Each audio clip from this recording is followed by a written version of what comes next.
లైఫ్లో సక్సెస్ఫుల్గా ముందుకు వెళ్తారని కూడా ఈ సందర్భంగా తెలియజేసుకుంటున్నా. అండ్ ఈరోజు అన్ని జిల్లా కేంద్రాలలో కళా సాంస్కృతిక పోటీలు నిర్వహించారు. దాంట్లో మొదటి బహుమతి సాధించిన వారిని రాష్ట్ర స్థాయి యువజనోత్సవాల్లో పాల్గొనడానికి ఆహ్వానించడం జరిగింది. సో మేము వచ్చినప్పుడు ఓన్లీ వెల్కమ్ డాన్స్ మాత్రమే చూసాం. ఇంకా మీతో పాటు చాలా చూడాల్సి ఉంది, ఎంజాయ్ చేయాల్సింది కూడా ఉంది. వెయిట్ చేయండి. సో రాష్ట్ర స్థాయి యువజనోత్సవాలలో విజేతల్ని నాసిక్లో జరిగే జాతీయ యువజనోత్సవాలలో పాల్గొనే అవకాశాన్ని కల్పించారు. కాబట్టి అందరూ కూడా పోటీ పడి గెలవటానికి ప్రయత్నించాలని ఇక్కడికి వచ్చేసిన అందరికీ కూడా మనస్ఫూర్తిగా ఆల్ ద బెస్ట్ చెప్తున్నాను. అలాగే యువతను సామాజిక సేవ, రక్తదానం పట్ల ప్రోత్సహించేందుకు కూడా మా శాఖ ఎప్పటికప్పుడు చర్యలు చేపడుతూనే ఉంది. ఇవన్నీ కూడా మనం యువత కోసం చేస్తున్నామంటే దానికి కారణం ఎవరు? స్వామి వివేకానంద గారు. సో స్వామి వివేకానంద గారు చెప్పిన విషయాన్ని ఈరోజు మీ అందరూ కూడా ఆచరించాలి. కడివేడు కబుర్ల కన్నా గరిటెడు ఆచరణ మేలు, అంతేనా? సో దీనిని కరెక్ట్గా పాటిస్తున్న యూత్ ఐకాన్ ఎవరు? జగన్మోహన్ రెడ్డి గారు. ఆయన కబుర్లు చెప్పరు, ఏదైనా కూడా మీ అందరికీ ఉపయోగపడే విధంగా ఆచరణలో పెట్టి చూపిస్తున్నారు. సో జగనన్నని మీరు ఇన్స్పిరేషన్గా తీసుకొని యూత్ అంతా కూడా కబుర్లు అనేది టైంపాస్కి చేయాలి, కానీ అదే లైఫ్ అయితే కరెక్ట్ కాదు.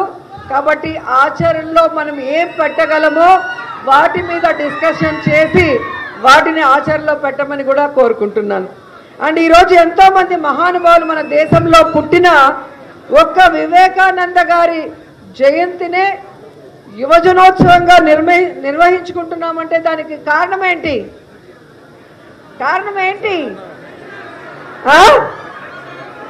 యువతకు ఆయన చేసిన మార్గ నిర్దేశనమే కారణం. ఎందుకంటే ఆయన యువతకి నిత్య మార్గదర్శి.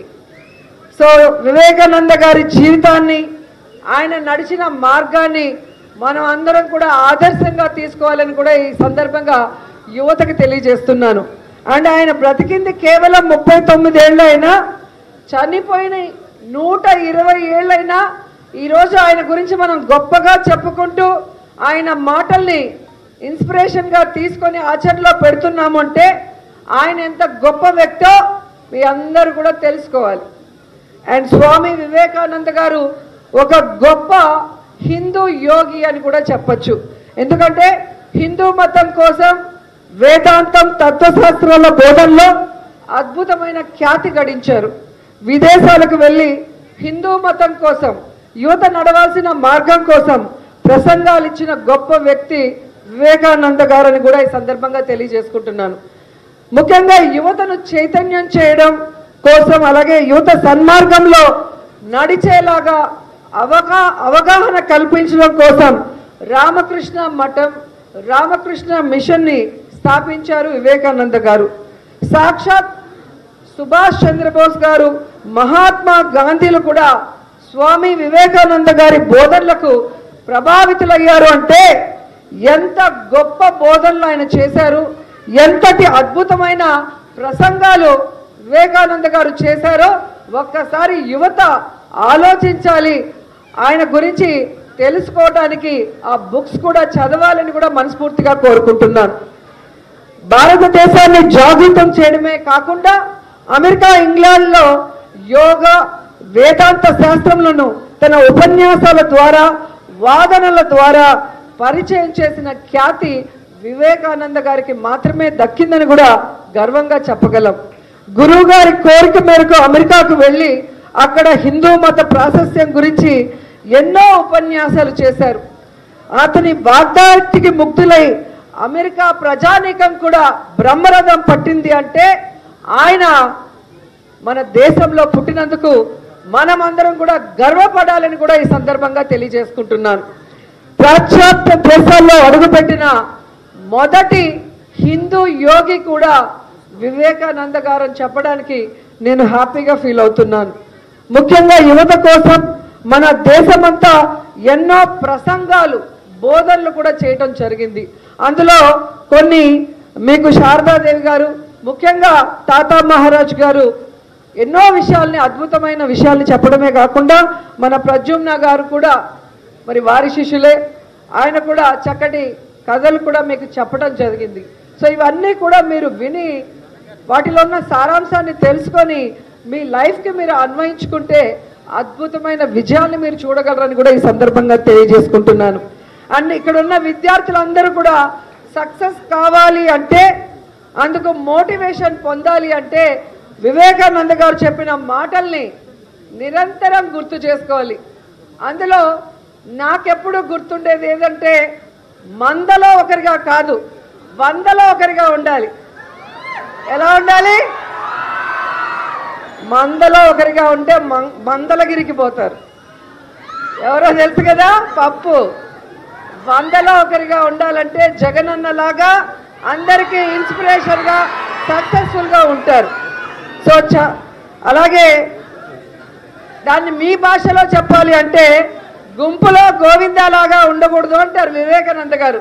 చదువు అయినా, ఆర్ట్ అయినా, పాట అయినా, టాలెంట్లో మీకంటూ ఒక ప్రత్యేకతని మీరు సాధించగలిగితే ఖచ్చితంగా వందలో ఒకరిగా మీరు మిగులుతారని కూడా ఈ సందర్భంగా తెలియజేసుకుంటూ, ప్రయత్నం చేసి ఓడిపో, కానీ ప్రయత్నం చేయడంలో మాత్రం ఓడిపోకు అని ఎప్పుడూ చెబుతారు యువతకి. ఎందుకంటే మన లక్ష్యాన్ని మనం ఖచ్చితంగా సాధించాలి.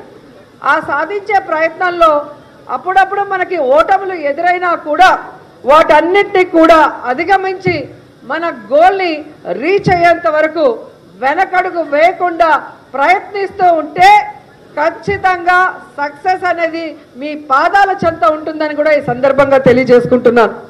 అండ్ ఆయన చెప్పిన వాటిలో నాకు బాగా ఎప్పుడూ కూడా గుర్తొచ్చేది, కెరటం నాకు ఆదర్శం, లేచి పడుతుందని కాదు, పడినా కూడా లేస్తుందని వివేకానంద గారు చెప్పారు. అంటే పడిపోయామని చాలామంది యువత డిప్రెషన్లో ఉంటారు. ప్రతి ఒక్కరికి సక్సెస్ అనేది ఇమీడియట్గా రాదు. కొందరికి తొందరగా రావచ్చు, కొందరికి లేట్గా రావచ్చు, కానీ సక్సెస్ అనేది పక్కా. ఆ విషయం మీరు తెలుసుకోవాలి. సో దానికోసం ఈ కెరటాన్ని మీరు ఆదర్శంగా తీసుకోవాలి వివేకానంద గారు లాగా అని కూడా ఈ సందర్భంగా తెలియజేసుకుంటూ, మీరంతా లైఫ్లో మీ గోల్ రీచ్ అయ్యే వరకు వివేకానంద వారసులుగా భావితరాలకి ఆదర్శంగా నిలిచే విధంగా మీరందరూ కూడా మీ లైఫ్ని తీర్చిదిద్దుకుంటారని మనస్ఫూర్తిగా నమ్ముకుంటూ, మరి మీ అందరూ ఎంతో హ్యాపీగా ఎదురు చూస్తున్నారు. ఈ యువజనోత్సవ సందర్భంగా ఎంతోమంది పోటీ పడటానికి వచ్చారు.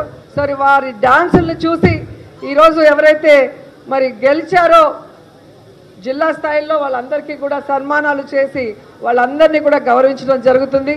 సో నేను చెప్పిన విషయాలు మీ మైండ్లోకి ఎక్కుంటాయి అనుకుంటున్నాను. వివేకానంద గారిని ఇన్స్పిరేషన్గా తీసుకొని యూత్ ఐకాన్లుగా మీ సరౌండింగ్ వాళ్ళకి మీరు ఇన్స్పిరేషన్గా నిలిచే విధంగా లైఫ్లో సెటిల్ అవుతారని కోరుకుంటూ సెలవు తీసుకుంటున్నాను. Thank you so much.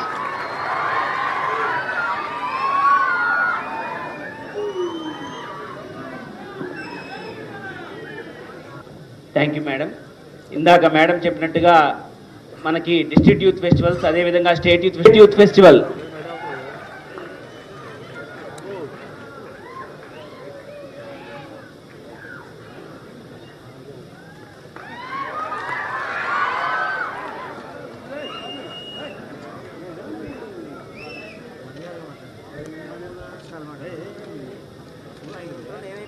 we had done youth summits